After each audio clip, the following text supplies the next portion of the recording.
time. Watch this. Well, tonight it's been described as a political earthquake. Donald Trump stunning the world, announcing he wants the US to take over Gaza and resettle its entire Palestinian population elsewhere, creating a Riviera of the Middle East. The U.S. will take over the Gaza Strip, and we will do a job with it, too. A bombshell statement no one saw coming. We'll own it and be responsible for dismantling all of the dangerous unexploded bombs and other weapons, level the site, ending the death and destruction and, frankly, bad luck. Donald Trump today announcing plans to clear out the Gaza Strip. How many people are you thinking about? All of them. I mean, we're talking about probably 1.7 million people, 1.7 million, maybe 1.8 million. It could be 1, 2, 3, 4, 5, 7, 8, 12. It could be numerous sites, or it could be one large site.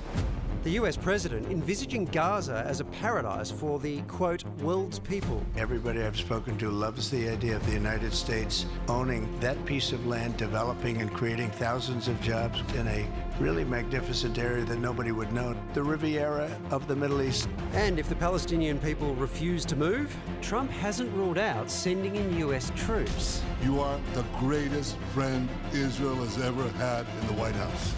Israeli Prime Minister Benjamin Netanyahu endorsing the resettlement, which has long been a goal of Israel's far right. He sees a different future for that piece of land that has been the focus of so much terrorism. He has a different idea. I think it's something that could change history. As protesters gathered outside the White House, the world reacted in shock. It's absolutely illogical, irrational, utterly unrealistic, and frankly idiotic. The illegal occupation of a sovereign land, ethnic cleansing, which constitute on both counts, crimes against humanity. Palestinians, Hamas, and the wider Arab world all rejecting the move. Our homeland is our homeland. The Palestinian people selected the choice to return to it. Our people in the Gaza Strip will not allow these plans to pass. The Kingdom of Saudi Arabia's position on the establishment of a Palestinian state is firm and unwavering. The delicate ceasefire now hanging in the balance, Gaza's future somehow more uncertain than ever before. Palestinian journalist Abu Bakr Abed is in Gaza. He joins us now. Abu Bakr, we only spoke to you last week. We saw the happiness and the joy of you going home to the Strip. So how are Gazans feeling about all this? For me personally, when I listened to Trump and what he was saying, I was thinking about how on earth could someone really decide my plans or decide my future? It's heartbreaking.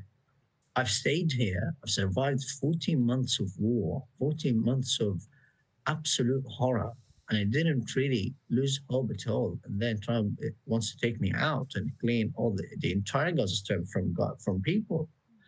That is beyond comprehension. I don't know how that can be possible.